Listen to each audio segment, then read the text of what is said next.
Das Vidania, Kameraden. Dude, I love New York.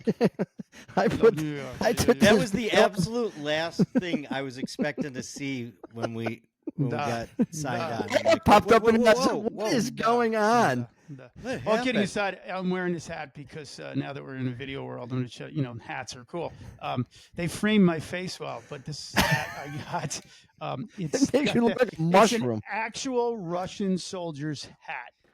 And the last time I came this close to communism before the election of the new mayor of New York City was actually when the Berlin Wall fell down. I was stationed in Germany. You guys all know that. My soldiers and I had to go up there and take equipment out of Berlin that was there to keep the commie hordes back. Well, luckily for us, the commies ran out of money, like we're going to see in New York as well. And it's a fantasy that keeps failing and failing. And this guy we got the hat from, he's like standing by the Brandenburg Gate, which is the center of Berlin, which is where they divided East and West Berlin. And we walk up to this guy and he's like, "Do you want to buy a hat?" And we're like, What? Are you going to rob us? What are you going to do? What? And this dude was like 6'2", Chris. Like, those guys I love you a long time. Yeah, but those guys that were those Polacks that were keeping all those foreigners out. That's what this guy looked like. And he was in civilian clothes, but he had it, and it was like legit because it's got the Russian writing on the inside of it and everything else. So I'm like, yeah, and we're like, I don't know, man. This could be like a knockoff, whatever. You're just, it's a guy. He's like those tents at the gas station selling T-shirts, security hats, legit Russian hats. Come get one. He had one of those felt carpets with a lion and Stalin on it. I was hoping you were going to say like he got crushed by the wall and it was his hand. He was holding it. You just pulling it out. You just as Gorbachev was taking the wall down, and I yanked it from his cold dead hand. His story was he needed the money. He needed to sell the hat because he needed the money to get back to his base because they ran out of money. Like they didn't have any money. So he sold to me. We're asking. We're thinking, oh, this guy's gonna jam us for the cost of this thing, and it ended up being like $5 German dollars. It was like we were like, oh, here, that's a coin in Germany when I was there. Like, you can give the guy. He was like, oh, das Vidania. He was really happy for us. So we got to hanging around with the guy. And those guys can drink, Chris. I was going to say, I don't think his money got stolen. That money got drunken. Because so many things were happening that were like, these people we were constantly told that they wanted to kill us and we should be prepared to kill them and wipe them out at a rate, whether it be nuclear or just two standing armies that were pointing at each other for decades.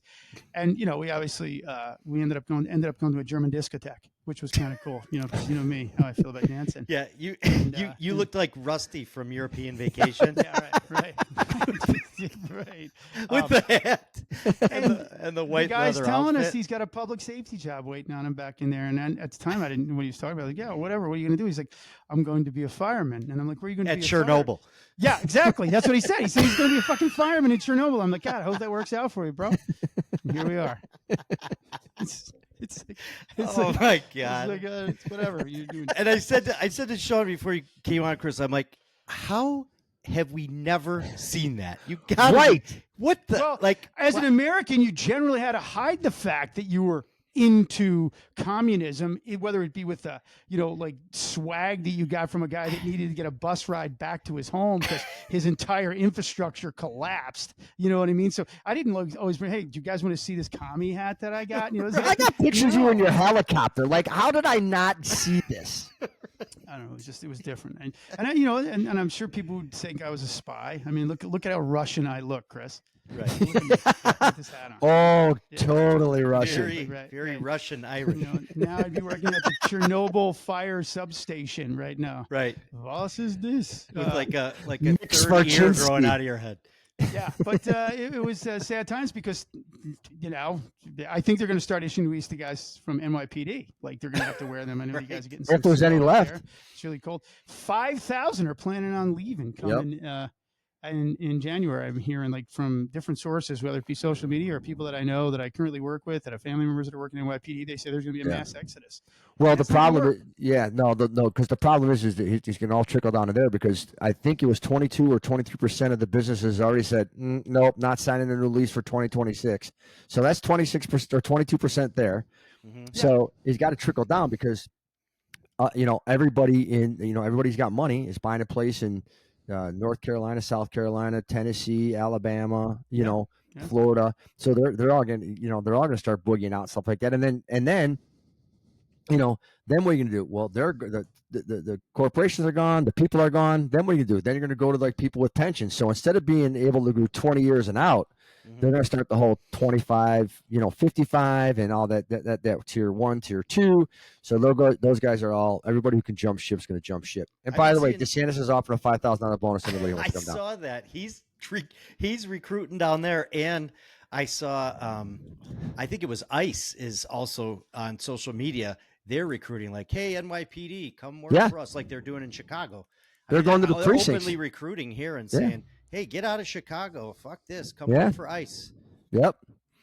Well, the problem is that everybody thinks that this time around it's going to work again. Like we've all saw that socialism. Look at the red band on my head from it. It's just everything's red about it. It's not going to be Times Square. It's going to be red Times Square now. But the problem with all of it is it never works. It never ever works.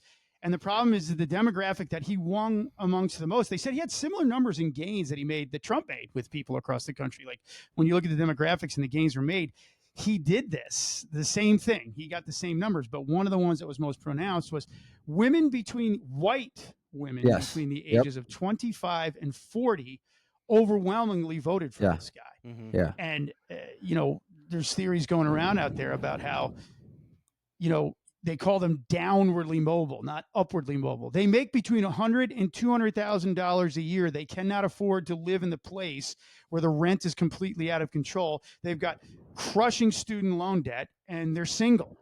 Yeah. And, everybody knows that when you get married, you double your income and you work for it. It is much more financially sound for you to do that. Single people generally, they can make it, obviously. But the bottom line is they're saying it's just like there's an amount of rage amongst that group that we just talked about here that wants to see it all burn down because they were lied to. They were like, yeah, go to college, get your master's. They have a master's level education. And you think to yourself, who should we be upset with? This guy was democratically elected, a communist. Yeah. Socialist was democratically elected to run the biggest city in the United States with its financial capital there. He's 34 years old and theoretically has never had a real job in his life. I don't think he has. The only answer he has is there's no problem too big that government can't 6 inch or 12 inch. Oh, come right. on. Well, come on. The problem. Come on. What was that a joke? Was that? No, I'm sorry. I totally missed that. I'm sorry. What did you say?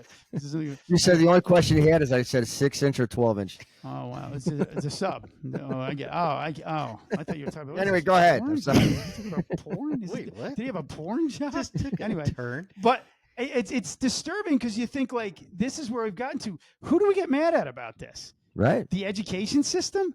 These people are educated human beings that don't understand the history of communism and how it's never worked, and it's usually been largely through violence.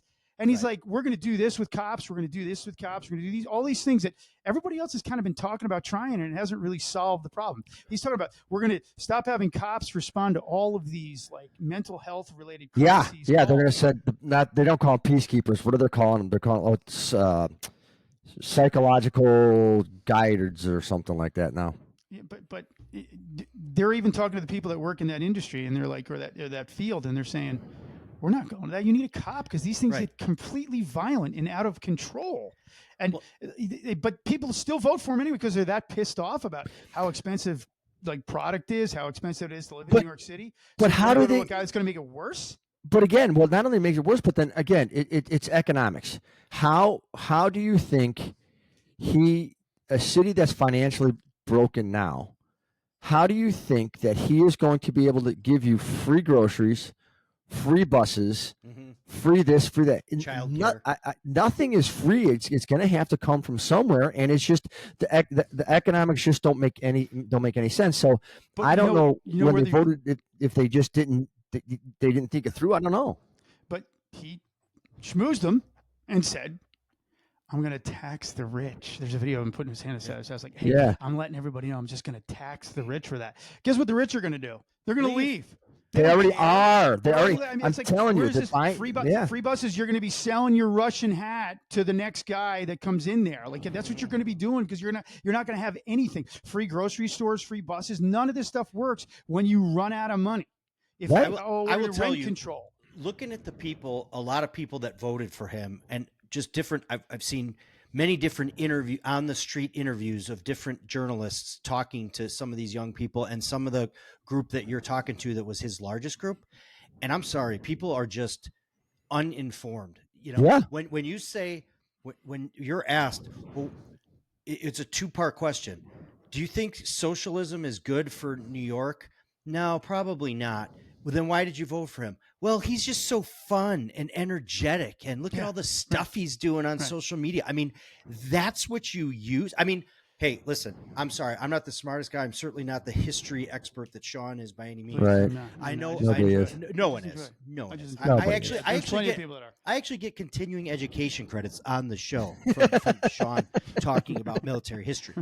I'm halfway to a GED, but like, but the people that when you listen to people say that, it's just it's messed up on so many levels. Like, what education system do we have in this country that hasn't made you a more intelligent, better informed person? Because we spend too much time talking about other bullshit and social justice stuff instead of knowing the history of, like, what happens with communism. What do you think happens?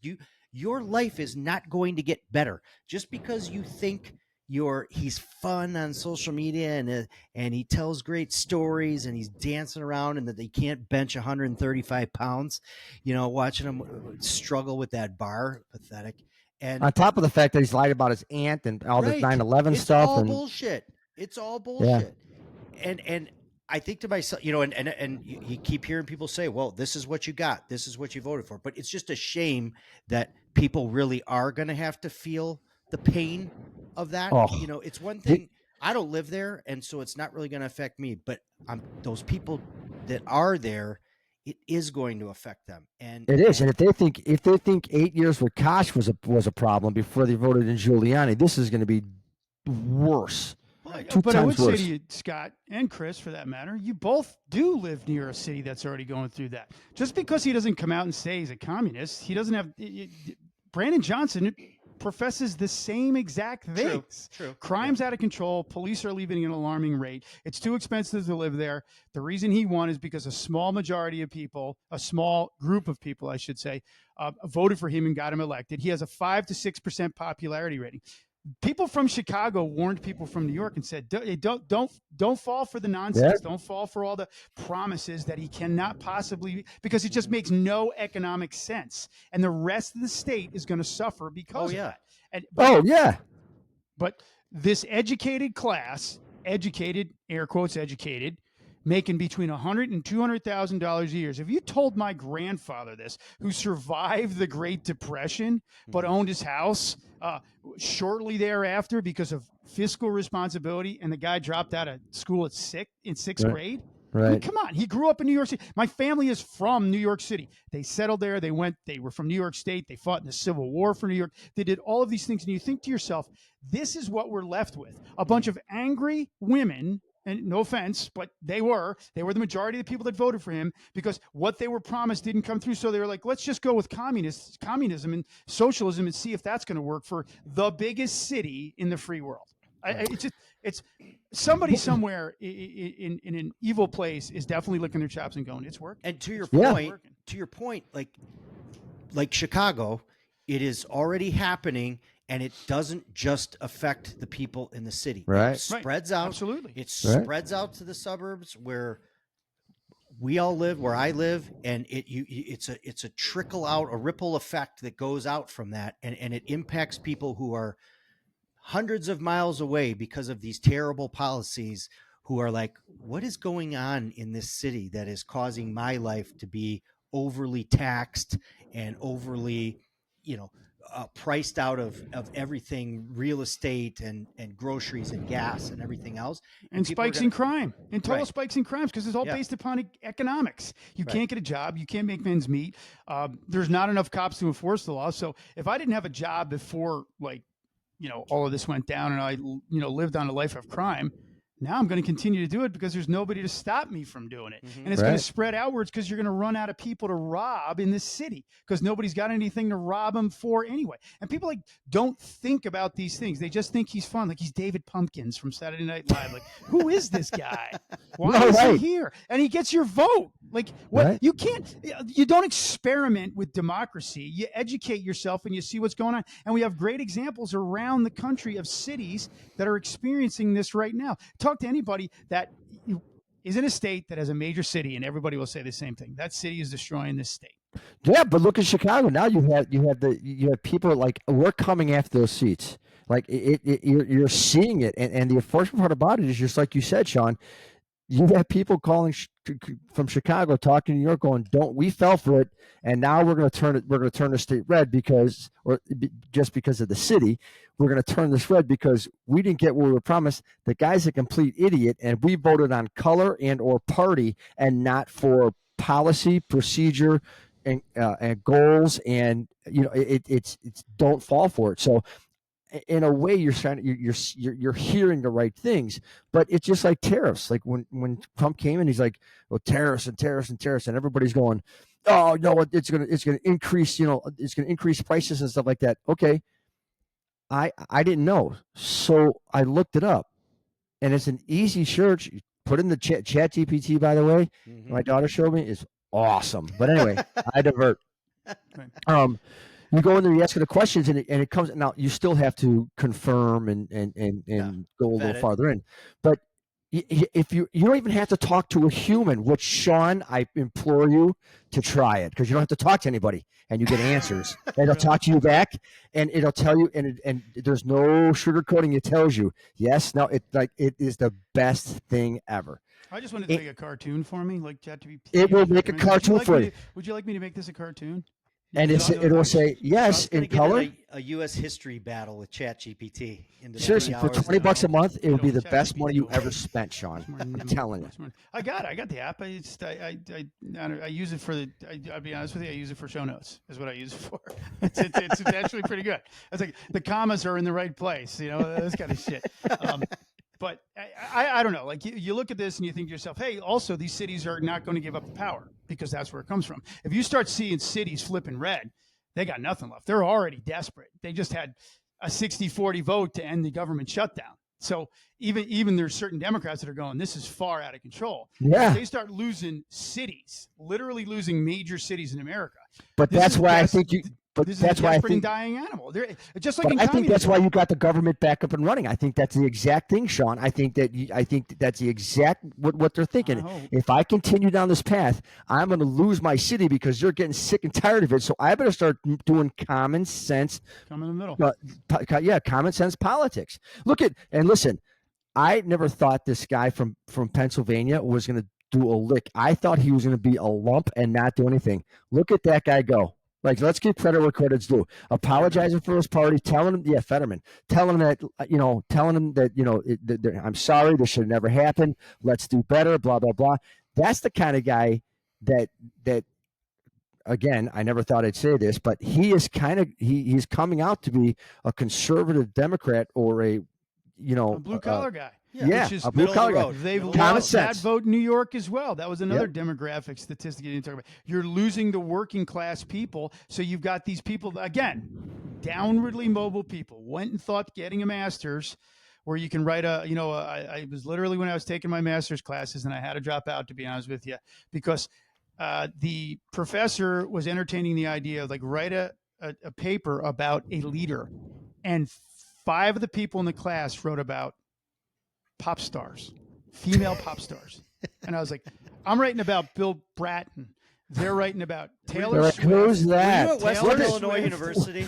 What's his? No, I'm not even going to name names. What's Bill Bratton's genre? The communists, you don't name with communists is what you do. But I was like, literally like, this means nothing. I mean, they're getting the same grade I'm getting. And they're writing about Whitney Houston and Taylor Swift being leaders. And I was like, we're lost. We're completely lost. And the school was reputable. I'm just going to say that. And I was like, all right, I'm done. I'm out. I'd rather just go learn on the street. But Fetterman's that kind of guy. The Carhartt, like you think he's crazy, and it turns out he's actually pretty normal. You know what I mean? It's sad that we're that because as cops, this isn't going to get any better. It's when the major urban centers conduct themselves in this manner, there's going to be migration issues. There's going to be certain different expectations. I'm in a nice, safe suburban neighborhood, but these people that are running from the city because there's nothing left there, we have to deal with them a little bit differently than we deal with people from the suburbs. And then all the people, the Karens in the suburbs, are going to be out there screaming and yelling. Just look at all of the ICE operations that are out there going on right now. And as cops and supporting law enforcement across the board is going to be even more and more difficult. So again, gloom and doom, whatever, this has to happen. I get it. Like George Will said, we have to do these experiments every 20 years to prove to people how stupid they are about thinking it's going to work this time. But it is so far crazy that Illinois just passed a law that you can't arrest. I think you can't arrest illegal immigrants in schools, courthouses, hospitals. Okay, listen, Einsteins. That's a state law. They're federal agents, moron. Like they're not even trying to. They're not even trying to do stuff that has any common sense whatsoever. Like it doesn't. And Manhands is out there in California saying, the former speaker, Madam Speaker, saying we're going to try to pass a law in California that says you can arrest ICE agents. These people don't even know the documents that they swore to uphold. This is ridiculous. This is how, like, again, I'm in a city that the last civil war we had as a nation started in this city. Yeah. They said, we're not going to listen to you telling us we need to end slavery, that we need to be doing these things. So they fired on Fort Sumter. The school that I went to takes great pride in that. Fired on the Star of the West, which was replenishing Fort Sumter. Hold on, Scott. This is CPE credits. Go ahead. I've been to Fort Sumter. And this is what you get. This is what you get out of it. I mean, this is insanity. Like, where you have people that are elected that are saying, I don't have to follow the document in which I swore, put my hand on, and said, I swear to uphold and defend the Constitution of the United States and all the applicable laws. Where do you think this is going to go for cops, people that are trying to uphold the law? Well, first of all, Sean did a fantastic job in all of his Civil War reenactments. I just want to say that he does a hell of a job with that. If anybody out there wants to see, I was sawing that guy's leg with a dirty saw. Next, chewing on that lead ball while you're stitching his index finger back. No, you'll feel nothing. Here, take a hit of this. Here's some crocodile. Try this stuff. Anyway, but So in the theme of Sean opening us with fashion, is it okay to shift? Is it okay to shift at this point to something that's also somewhat? I had a uniform I had him on that I shouldn't have had on. Right. Speaking of uniforms, this one I can't stop laughing at this, and it's been a couple of weeks now, but it's still funny every time, and I'm like, man, we gotta touch on this because. That's the one that keeps on giving. It is. And much like Sean's communist hat, in the world of police work, when you're in your police role, like you're going to court or you're doing whatever, cops are not always known for being the most fashionable all the time. No. You see it when it when you go to court. I had the commander a few years ago that was still wearing the pleated khakis and the brown braided belt. He looked like a 1998 Kohl's ad. And you're like, dude, come on. Don't you have a wife? Doesn't she help you? Again, I'm not a real fashionista, but I can at least stay in the decade. So anyway, and so what came up, this is from Detroit, and this poor officer, and I won't put his name out there. The guy's probably getting. I mean, if this was us, you would never till the day you retired and beyond, you would be getting. You'd be getting roasted for this. So it's kind of epic, though. I'm not going to roast. I mean, I won't put it out there because people have probably seen it. Anyway. Right. This Detroit cop, obviously they're still doing Zoom court hearings and stuff there, and I don't know why, but whatever. So they're doing the virtual court hearings, and the judge is there, and he's talking, and he's got the defendant there. It's like some traffic mine or something or other, and she's actually like sitting there, makeup all done, looks all good and presentable, and I think it must be the state's attorney or something that was there. And then they're calling the officer, and he's not answering first, and I'm like, all right, he's probably in the shitter or something, you know, like, all right, or whatever. And then the judge calls a second time, and this guy's camera comes on, and this dude's sitting on his couch with no pants on, in his skivvies with the uniform shirt on and the badge, like waist up, 100% professional, waist down, ready for bedtime, like and didn't bother. I mean, come on, dude. Business on the top, party on the bottom. Right. Business, right. Exactly. And you know, you didn't take 2 seconds to make sure like check yourself, bro. The angle of the camera. The angle of the camera. I know that we joke about not being the most technologically sophisticated group here, but holy shit, man. You guys don't flip on the camera, and I'm like, you know, bending over in my underwear, picking up, you know, dog toys in the room. Wait, I meant drop my M&M. Hold on, holy shit! Hold on a second.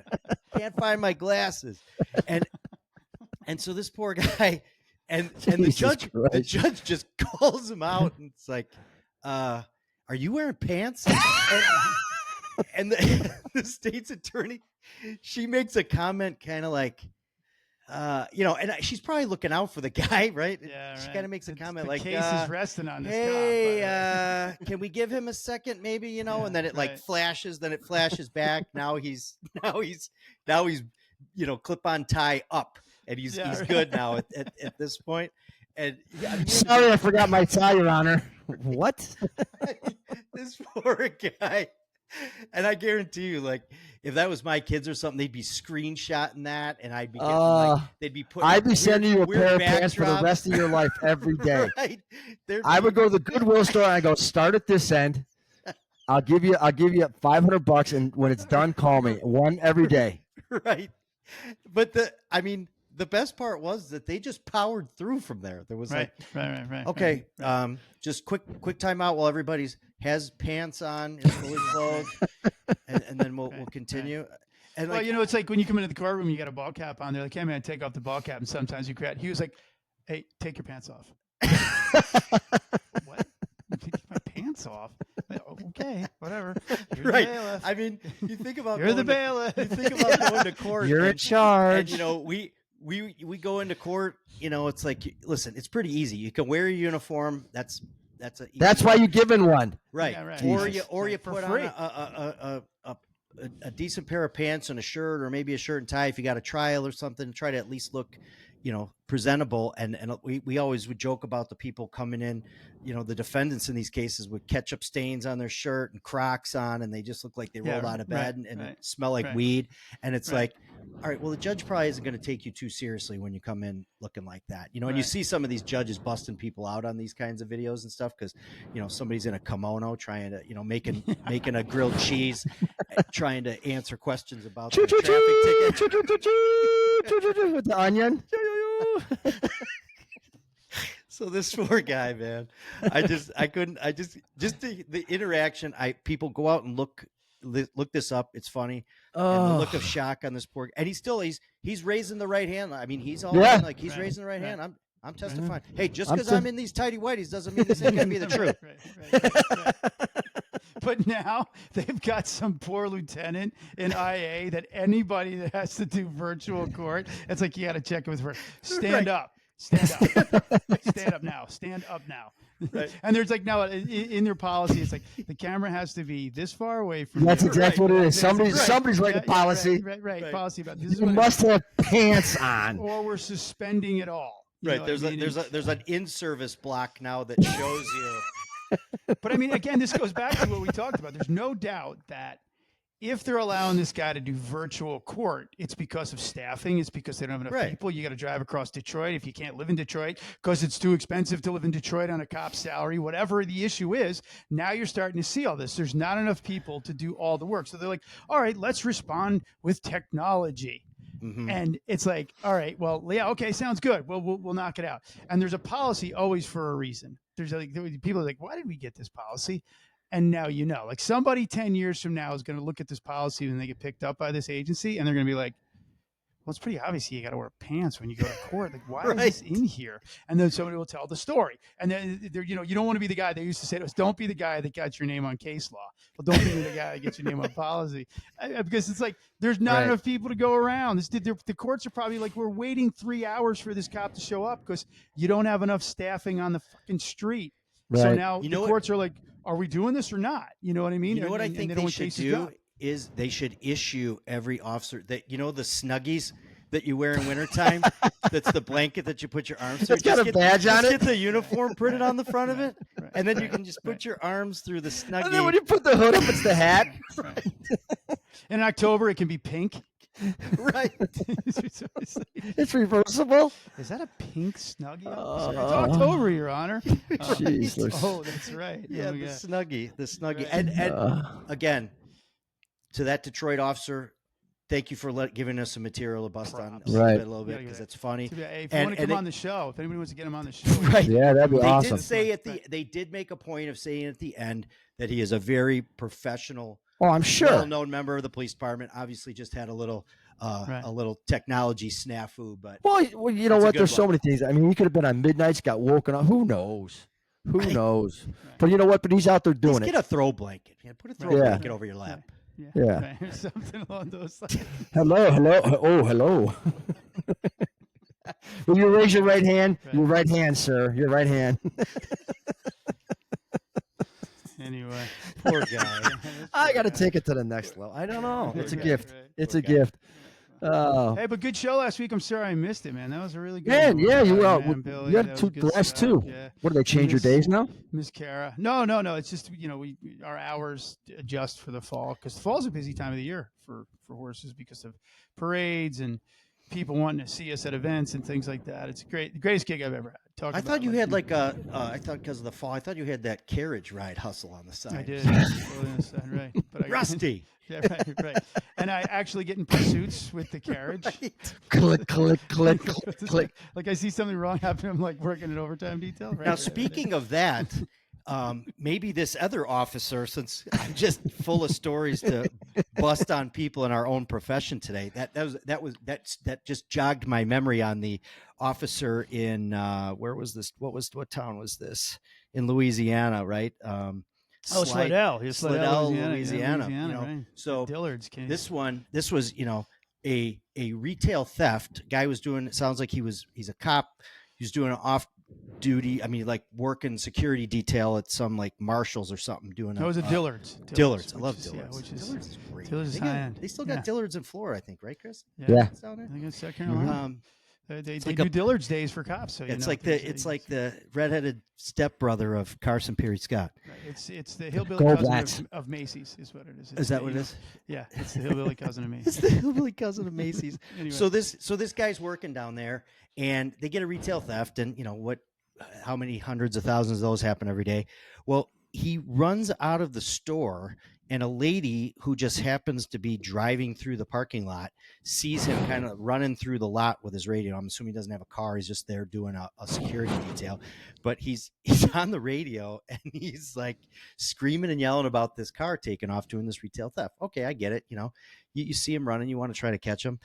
But somehow the Good Samaritan lady's like, well, why don't you want to jump in the car in the passenger side? And he's like, yeah. So he jumps in. This lady's like Hyundai Tucson or some shit. Now they're racing around the Dillard's lot. Right. Chasing after a couple of hypes that are stealing shit from the Dillards. Right. And but they ditched the stuff they stole, right? They dumped it all. Yeah, they dumped it. Right. And he's screaming on the radio, and please tell me she pits him. They wind up catching him, Right. And it's only like a minute or something that he's in the car, and he jumps out, and they've got the car boxed in, leaving the mall or something, and she's like, "Thank you for your service," as he's running away, and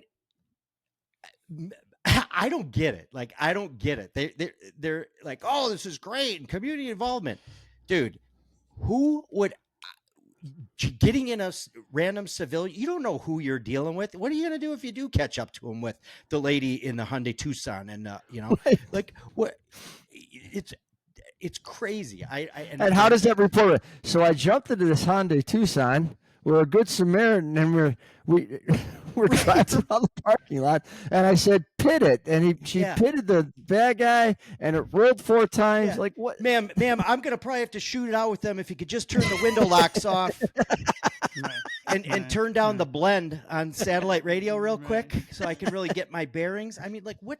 Hey, the kitty locks aren't on, are they? So if I need to jump out, just check it. To your point, though, Scott, anywhere else that doesn't have Napoleonic law, I guess, those principles, you would get in so much trouble. But the chief and everybody's like, this is why you want to live in Slidell. This is good community relations. To be like, it's like, I get to a certain degree, it might be like heaven for cops. Like you can just stop somebody and like, hey, they'll give you a ride to pursue somebody. I mean, this like, isn't TV. Like you don't just get to run up to get out of your car. I need your. I commandeer your vehicle. And all you hear on the radio is the seatbelt ding, ding in the back while he's trying to transmit. Right. And they caught the retail theft, but he actually got disciplined because he didn't buckle his seatbelt. Right. It's like, he bought a day. But she got like $100 Dillard's gift card out of it too. So it's first dibs on the stuff they were stealing. He's going to buy a Radco for his wife. Right. But you read it and you're like, look, hey, you're not getting in trouble. The cop's not getting in trouble. I mean, the guy for not wearing pants probably got in more trouble than this guy because the whole deal is like the chief, the sergeant's like, he did a great job. This is great community relations. I was like, man, what? This is like, I don't know. Like I was mixed because I was like, it's cool that people were willing to step up and do that kind of thing. But man, anywhere else, civil liability. I'm sorry, man. Those hawk attorneys that you see in their billboards all over the interstate, they would have been all over and that it's a shit retail theft. Like, okay. I mean, I'm not minimizing the crime, and yeah, they're committing a crime, and they're probably shitheads. But like, yeah, it's not a Baroni shirt. It's from Dillard's. And you know what? If you're gonna do that, then jump on the roof and hold onto the roof rack and just be smacking the roof like, go, go, go, go! Don't stop until I say stop, and just like make it a total like Fall Guy, movie scene looking thing. Like, well, let's do this. Let's do it. Let's do it for the cameras. If we're gonna do this. I'm gonna be, and then I'm gonna do like a Dukes of Hazzard slide across her hood after and scrape her hood with my gun. And did you imagine? So, Officer Thorson, you were on the hood? Yes, sir. And where else would I be? Yeah, and you did a TJ Hooker. Yes. And you're after yes. Oh, okay. Yeah. Okay. She's actually going to be in their next set of block training. She's going to be like participating. It's like they're going to try to recreate it. We were short on staff that day, so she did the transport. Yeah. And we handcuffed the guy to her car seat in the back. Right. And she's like, "Well, I hope I have time to go to Bed Bath and Beyond after this." She's thinking, don't knock over my coconut candle, please. Shower curtain for my nephew. Dude, would you like a piece of fruitcake? I'm not feeling that one. Great job down there. I'm glad. Yeah, way to go, Alabama, or whatever. Yeah. It was, America's lost its mind. I am not feeling that one. Sorry. Yeah, I'm not commandeering a civilian vehicle. Right. Hey, great job, citizen lady. Great job. I mean, she suggested it at a certain point, though. You as an officer need to stop and go. They say, like with dogs, Chris used to say, we get, like as humans, we get in that prey mode where we have to be able to shut that off. Like we're a dog, you can kind of understand why the dog doesn't, but a human, it's just like, you're a predatory animal, I get it, but at a certain point, you got to go, yeah, this could be real. Could you imagine if something terrible happened? I know. I'm not trying to rain in this dude's parade because he's getting all sorts of props from his brass and everything else, like, which is something that we all at times, like, you do a good job. I mean, we had a pursuit one time, Scott, where we were the only agency in the entire event that got like in trouble for it. Like, we solved everything from the pursuit. Right. And that crazy Swede got his way through that whole thing. And we were the ones that got in trouble. Everybody else is getting awards and things like that. I was like, so, it's somewhat hypocritical, I guess, for me to be sitting here saying this, but it's just like that. No, I've been on. So listen, I've been in a couple of pursuits, and I'm all for them. And I would not commandeer civilian. I mean, if I'm commandeering a civilian's vehicle, and you hear me on the radio, like it's murder, kidnapping, like it's really bad. It's really bad. Yeah. I mean, I want to see the body cam of her just thumping them with their purse or something in the parking lot. At the end, you know, like. But here's the thing: at least you know what? At least the chief, and the city and everybody's backing him. You know, because everybody's going to handle the situation different. But you know what? He's got the backing. Because I got news for you. If that was our old chief, we'd be on a spigot. Well, don't even go down there. Anyway. Anyway. Great job, Louisiana. Great job. Great job. Wee. So. Well, there was one I just got today that bad guy stole an ambulance in Chicago, but I don't even know how that. Right. Yeah, well, I just saw that too. That's a fresh one. We'll have to come back. Yeah, we'll have to comment on that one next week. Yeah, he was wearing a yellow vest. That said peacekeeper on it. Peacekeeper medic. Anyway. So, welcome back, Sean. Thanks for coming back. It's good. Yeah. I'm glad you had. Ponies will keep you busy, man. It's a great. I hear you. Yeah. I hear you. Well, good. Glad to have you back. Everybody's doing good. Got 2 more weeks till Thanksgiving. So. And then when Christmas, here comes a season, another year down. So we just want to take the opportunity to thank everybody for listening to the show. Please go to where you get your podcasts, download, subscribe, leave a rating and review, tell your friends. If you have a suggestion for a show, you have a question, a concern, comment, please email us at 3copstalk@gmail.com. Also, you can go to the website, 3copstalk.com, and you can get old episodes, and you can contact us through the email on the website directly. Otherwise, thank you so much for listening. We truly appreciate you guys listening and spread the word. Have a blessed day.